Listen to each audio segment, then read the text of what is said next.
declare before me and before your witnesses here present this day that you come here voluntarily and without reservation, and that you are free by law to be married to each other today.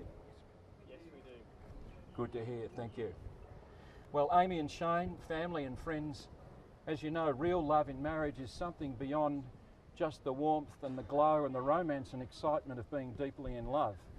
It is caring as much about the welfare and happiness of your marriage partner as it is about your own.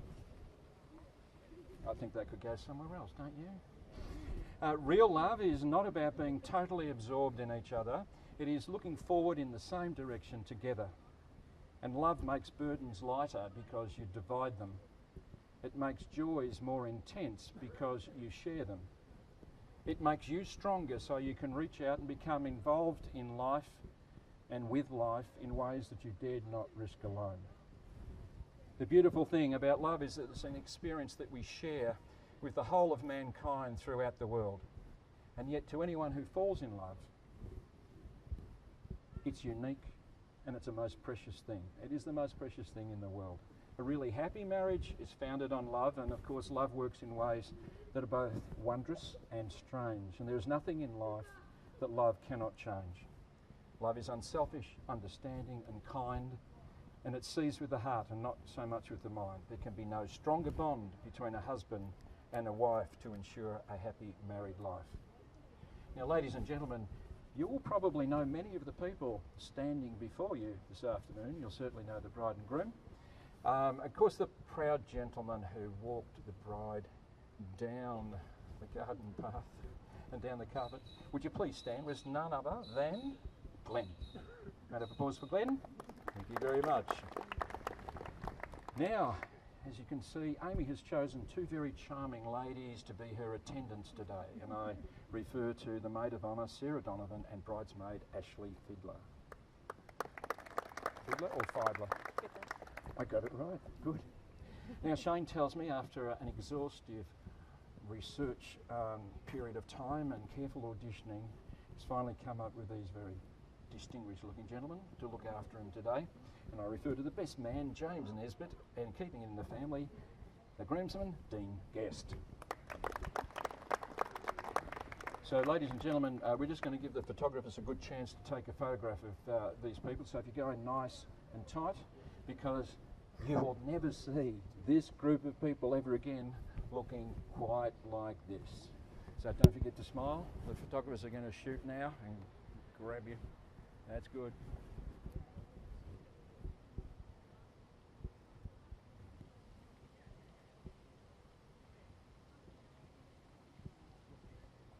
Okay.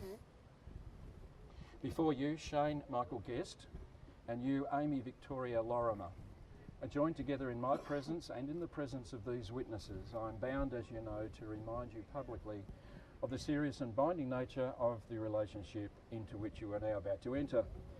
Marriage by law as it currently stands in Australia is the union of a man to a woman to the exclusion of all others voluntarily entered into. Now, Amy and Shane are particularly happy that their parents are here today to witness this pledge of their commitment to each other, and they ask that you, their parents, give your support to this marriage and to help Amy and Shane to uphold the ideals that they are expressing publicly here before you today.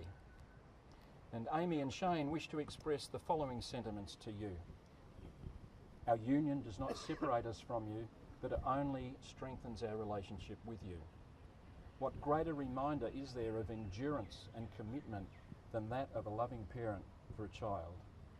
You have taught us the meaning of truth, respect, hope and loyalty. We love you for that, and we bring these values to our own union. We thank you for all that you are to us. We are not given away, but are honoured by your love today and always. We return that love with the fondest admiration. We are eternally close to your hearts now and always. So I, Geoff Conrau, now ask you the following question. Jan and Glenn and Fiona and John. And at the end of the question, if you could reply with 2 words, we do. Do you agree to strengthen this marriage by upholding both Amy and Shane with your love and support? Did you hear that? Yes, they did. That's good. Now, I'm going to ask Shane a question and then Amy a question. Need a microphone. Good man. All these boys are well trained, aren't they? Shane, I'm looking for a two-word answer. Shane, do you take Amy to be your wife? Do you promise to love, honour, cherish and respect her? I do. That's great, but there's a bit more to go yet. Like your enthusiasm. To have and to hold in sickness and in health, for richer, for poorer, forsaking all others and holding only unto her. I do. Thank you. And Amy, do you take Shane to be your husband? Do you promise to love, honour, cherish and respect him? To have and to hold in sickness and in health, for richer, for poorer, forsaking all others and holding only unto him? I do. Thank you. Now, ladies and gentlemen, I wouldn't normally come between the bride and groom just after they've exchanged vows and rings. I'm going to take a step back, if you wouldn't mind. That would be good. And ladies and gentlemen, the reason we exchange rings is because a ring has no beginning and no end, and it represents the love that these people have for each other. And normally a ring is made of a precious metal, and you should cherish and protect that which is of value. And today, if you like, in a way, it's a symbolic linking of two lives that have come together to be linked forever. And I've got to say, Shane, you can test them as much as you like. They don't come apart. Pull on them, pull on them. No, they don't come apart. Okay. And I'll give you the cord, Amy, which is made up of gold and ivory, which represents the interweaving of two personalities. So two lives that are linked and two personalities that are now interwoven forever. And you've made promises to each other, and you need to hold on to those promises because you've connected in heart, mind, spirit and soul. As long as you keep love in the centre of your life, you can't go wrong. And I know as skiers, one of you might go in one direction and the other in another, but you always come back together because love brought you together.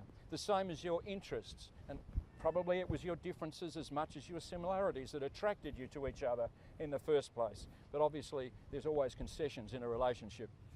As you know, it's impossible to tie a knot in a cord without letting go of the ends. And today is a magical moment in your lives, one never to be forgotten and one never to be repeated. It's impossible to tie a knot in a cord without letting go of the ends. I'm going to ask you to hold the end, Amy, and take the other end, Shane. Work as a team, pull together, keep love firmly fixed in your life as you've just demonstrated. You can let go of that. I'm sure everybody here will agree with me that that's secure and that you're destined for a great future together. And not only that, wait for it, you have well and truly tied the knot. Two little people dancing. This is very loosely based on an ancient Celtic ceremony in which two ribbons or cords would have been tied around the couple's wrists, and that was enough to indicate to society at large that they were serious about their relationship. It's where the expression originally came from, tying of the knot.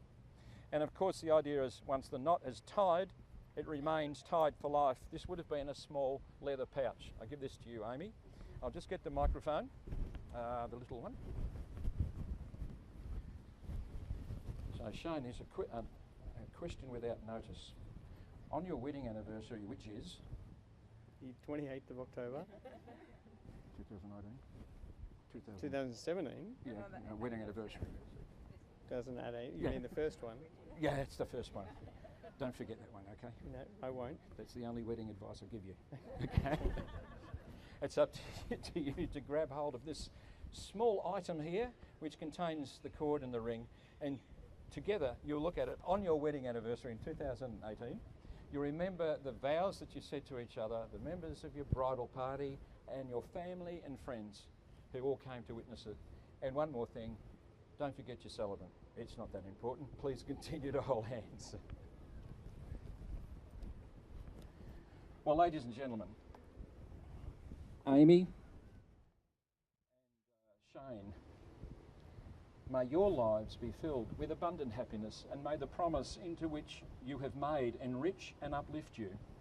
May you enjoy the gifts of lifelong friendship and peace in ever-deepening love and devotion to one another, and may you establish a home filled with the spirit of faith and trust truth and love.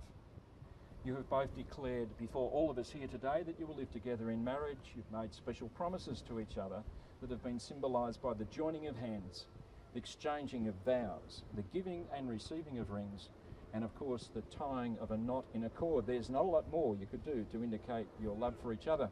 So now, according to the power vested in me by law and on behalf of the community, I have great pleasure in declaring you husband and wife.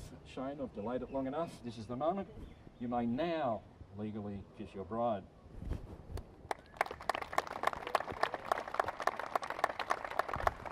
And Amy, as an equal opportunity celebrant, as we both say, you may now legally kiss your groom. Ladies and gentlemen, please stay where you are. We're almost finished. I never had much faith in love of people.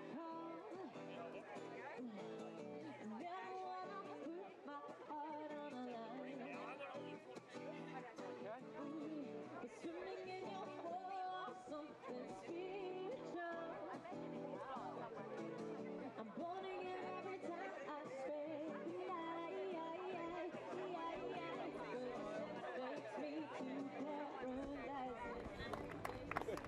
Well, ladies and gentlemen, all the documents have been signed and these people are so married now, it's not funny.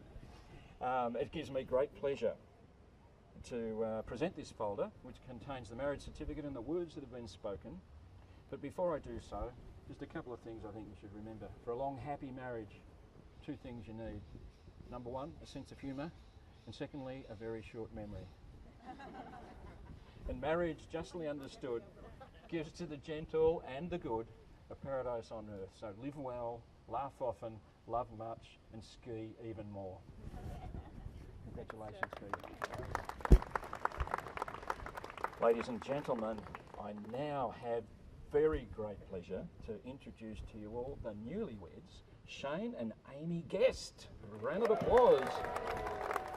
Congratulations to you both. May you have a very, very long and happy married life together. Ladies and gentlemen, I thank you all for your attendance. Born to love, born to love.